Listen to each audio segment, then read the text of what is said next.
स्वागत है दोस्तों, एक बार फिर से हमारे यूट्यूब चैनल पर। दोस्तों, आज हम कक्षा 8वीं में अध्याय 5 है हमारे पास, जब जनता बगावत करती है, 1857 और उसके बाद। इस अध्याय के आपके जो पाठ्य पुस्तक में जितने भी अभ्यास प्रश्न हैं, उन सारे प्रश्नों को हम यहाँ पर कवर करने की कोशिश करेंगे। तो अगर आपने अभी तक हमारे चैनल को सब्सक्राइब नहीं किया है, तो आप चैनल को सब्सक्राइब कर लीजिएगा, ताकि ऐसे ही नए-नए वीडियो आप तक हमेशा पहुँचते रहें। तो चलिए दोस्तों, शुरुआत करते हैं हमारे इस वीडियो की। अगर आपके पास पुस्तक है तो आप पुस्तक निकाल लीजिएगा, और नोटबुक में अगर आप नोट करना चाहें तो भी आप नोट कर सकते हैं। हमें यहाँ पर देखिए, पहला प्रश्न क्या दिया हुआ है। झांसी की रानी लक्ष्मीबाई की अंग्रेजों से ऐसी क्या मांग थी जिसे अंग्रेजों ने ठुकरा दिया। झांसी की रानी के बारे में आप सभी ने सुना होगा, है ना। झांसी की रानी जो थी उनका नाम लक्ष्मीबाई था, और उन्हें बचपन में हम मन्नू कह के बुलाते थे।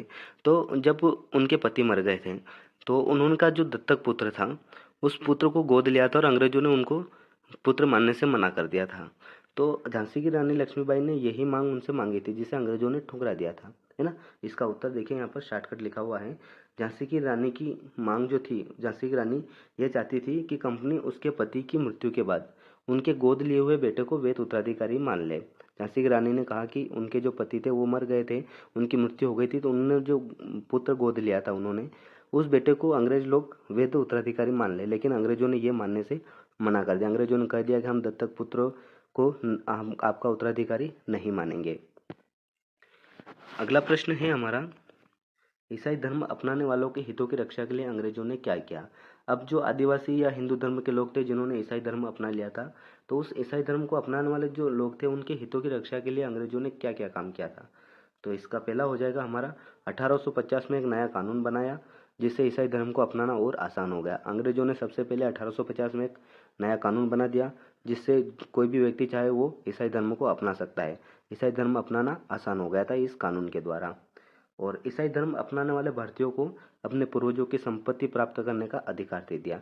अब जो भी व्यक्ति भारतीय जो था वो ईसाई धर्म अपनाता था, तो उनके जो पूर्वज की संपत्ति थी, उन संपत्ति के ऊपर उन लोगों को अधिकार दे दिया कि अगर आप ईसाई धर्म अपना रहे हो तो वो पैसा या जो भी संपत्ति है वो आपके पूर्वजों की, वो आपके पास ही रहेगी। प्रश्न नंबर 3 देखिए। प्रश्न नंबर 3 है, सिपाहियों को नए कारतूसों पर क्यों ऐतराज था। बहुत ही महत्वपूर्ण और आईएमपी प्रश्न है ये आपकी परीक्षा के लिए। सिपाहियों को नए कारतूसों पर क्यों ऐतराज था। तो सिपाहियों को लगता था कि कारतूस पर लगी पट्टी को बनाने में गाय और सूअर की चर्बी का प्रयोग किया गया है। जो भी सिपाही थे उनको किसी ने बोल दिया था कि आपके पास जो नए कारतूस आए हैं, उन कारतूसों पर एक पट्टी लगी हुई है, और उस पट्टी के ऊपर गाय और सूअर की चर्बी का प्रयोग किया गया था उस पट्टी को बनाने के लिए। बंदूक में कारतूस लगाने के लिए कारतूस पर लगी पट्टी दांत से काटनी पड़ती थी। इससे हिंदू और मुसलमान सिपाहियों की धार्मिक भावनाओं को ठेस पहुंचती थी। अब जो वो गाय और सूअर की चर्बी वाली जो पट्टी थी, वो पट्टी को क्या करना पड़ता था, कारतूस लगाने के लिए मुंह से खोलना पड़ता था। तो जब हिंदू और मुस्लिम सिपाही थे, उन्होंने उन सोचा कि ये हमारी धार्मिक भावनाओं के खिलाफ है, और इस वजह से उन्होंने नए जो कारतूस थे उन पर ऐतराज जताया। प्रश्न नंबर 4 है हमारा, अंतिम मुगल बादशाह ने अपने आखिरी साल किस तरह बताए। तो पहला हो जाएगा, उन पर मुकदमा चलाया गया तथा आजीवन कारावास की सजा सुनाई गई। अंतिम मुगल बादशाह जो थे हमारा बहादुर शाह जफर दित्ती, है ना, जिन्होंने 1857 की क्रांति का समर्थन किया था, और 1857 की क्रांति में उन्हें भारत की जनता ने राजा बनाया था। तो उनके ऊपर जब क्रांति को अंग्रेजों ने दबा दिया, तो उनके ऊपर मुकदमा चलाया गया और उन्हें उम्र कैद की सजा सुनाई गई, आजीवन कारावास। बादशाह के बेटों को उनके सामने गोली मार दी गई, और उन बादशाह के जो बेटे थे उन सारे बेटों को उन्हीं के सामने गोली मार दी। बादशाह तथा उनकी पत्नी जीनत महल को रंगून जेल भेज दिया, जहां नवंबर 1862 में उनकी मृत्यु हो गई। तो ये थे अंतिम मुगल बादशाह के अपने आखिरी साल।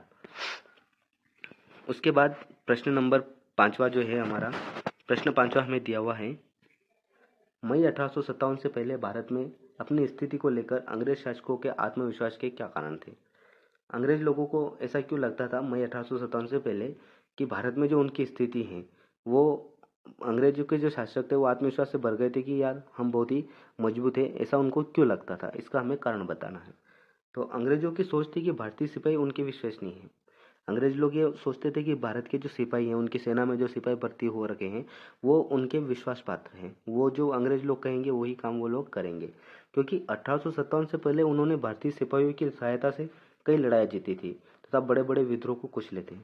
भारतीय सेना में जो सिपाही थे, भारतीय सेना के, वो सिपाही के साथ में लेकर अंग्रेजों ने बहुत सारी लड़ाइयाँ लड़ी और बहुत बड़े बड़े विद्रोह को कुचला।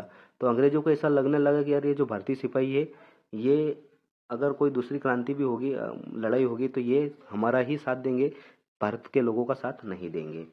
अंग्रेज शासक जानते थे कि कई स्थानीय राजा और जमींदार उनके शासन का समर्थन करते हैं। अब अंग्रेजों के जो शासक थे उनको ये भी पता चल गया कि वहाँ के जो कुछ स्थानीय राजा और जमींदार है वो उनके शासन का समर्थन करते हैं। खुलकर सामने नहीं आते, लेकिन पीछे वो उनका समर्थन करते हैं, क्योंकि स्थानीय शासकों ने अपने हितों की रक्षा के लिए कंपनी के साथ बातचीत की। अब जो स्थानीय राजा थे उन्होंने कंपनी से ये डील कर ली कि अगर हम आपका समर्थन करेंगे तो आपको हमारे साथ अच्छा व्यवहार करना। तो कंपनी को ये भी लगने लग गया कि यहाँ के जो राजा और स्थानीय जमींदार है वो हमारे शासन का समर्थन करेंगे। स्थानीय शासकों की स्वतंत्रता घटती जा रही थी, क्योंकि उनकी सेनाओं को भंग कर दिया गया था तथा उनके राजस्व वसूलने के अधिकार भी छीन लिए गए थे। अतः वे अपने भारत में स्थिति को लेकर आत्मविश्वास से भरे हुए थे। उनको अब लगने लग गया था कि हम भारत से अब कभी भी लौटकर नहीं जाएंगे। अगला प्रश्न देखिए, प्रश्न नंबर 6वां हमें दिया हुआ है, बहादुर शाह जफर द्वारा विद्रोहियों को समर्थन दे देने से जनता और राज परिवारों पर क्या असर पड़ा। बहादुर शाह जफर जो थे उन्होंने विद्रोहियों को समर्थन दिया, इससे जनता और राज परिवारों पर क्या असर पड़ा ये हमें बताना है। तो ये हो जाएगा, बहादुर शाह जफर के समर्थन से जनता बहुत उत्साहित हुई, उनका उत्साह और साहस बढ़ गया, इससे उन्हें आगे बढ़ने की हिम्मत, उम्मीद और आत्मविश्वास मिला। ब्रिटिश शासन के विस्तार से भयभीत बहुत सारे शासकों को लगने लगा कि अब फिर से मुगल बादशाह अपना शासन स्थापित कर लेंगे, जिससे कि वे अपने इलाके में बेफिक्र होकर शासन चला सकेंगे। जब अंतिम मुगल बादशाह जो था बहादुर शाह जफर, जब वो उसने विद्रोहियों को समर्थन दिया, तो बहुत सारे ऐसे जो राजा थे जो कंपनी से डरे हुए थे, भयभीत थे, उनको अब लगने लग गया था कि यार अगर हम सब साथ में मिलकर लड़ेंगे और अंग्रेजों को यहाँ से भगा देंगे तो फिर से मुगल बादशाह अपना शासन स्थापित कर लेंगे, मुगल राजाओं का शासन हो जाएगा और हम फिर स्वतंत्र रूप से बेफिक्र होकर शासन चला सकेंगे। विभिन्न ब्रिटिश नीतियों के कारण जिन राज परिवारों ने अपनी सत्ता खो दी थी, वे इस खबर से बहुत खुश थे, क्योंकि उन्हें लगने लगा था कि अब ब्रिटिश राज खत्म हो जाएगा और उन्हें अपनी सत्ता वापस मिल जाएगी।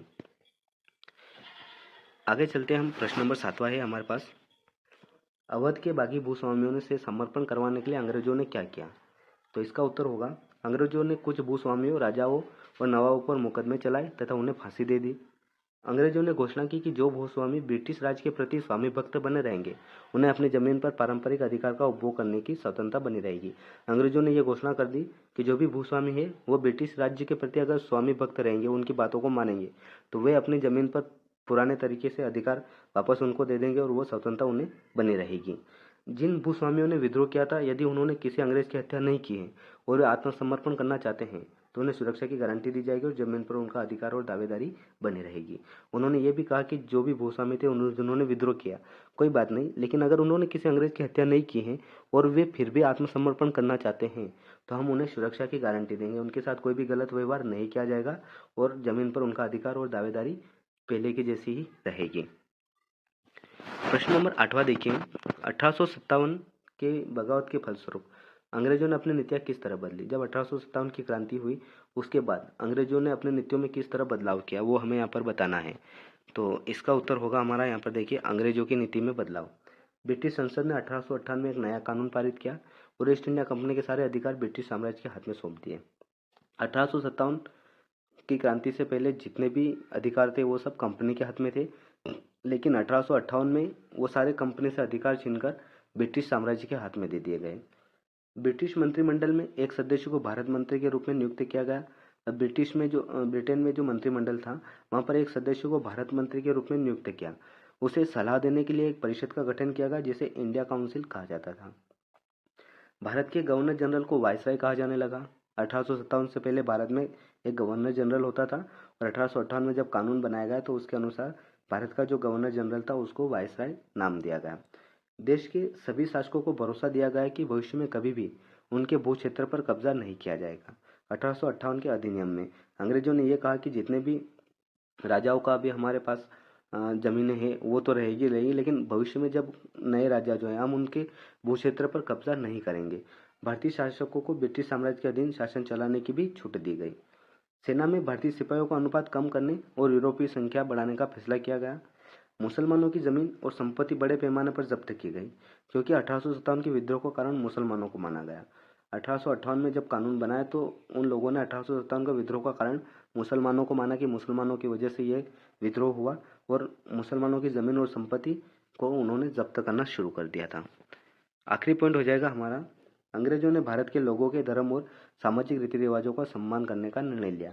अंग्रेजों ने यह भी कहा कि भारत के जो लोग हैं, हम उनके धर्म और सामाजिक रीति रिवाजों को कुछ भी फेरबदल नहीं करेंगे। वो जिस तरह से चाहे अपने रीति रिवाज और धर्म को मान सकते हैं और हम उनका सम्मान करेंगे। तो दोस्तों, ये थे आपके इस अध्याय के जो भी महत्वपूर्ण प्रश्न थे आपके, उन प्रश्नों को हमने यहाँ पर कवर करने की कोशिश की है। तो अगर आपको हमारा ये वीडियो थोड़ा सा भी पसंद आया है तो आप वीडियो को लाइक ज़रूर कीजिएगा और अपने दोस्तों के साथ शेयर करके, चैनल पर अगर आप नए हैं तो चैनल को सब्सक्राइब ज़रूर कर दीजिएगा।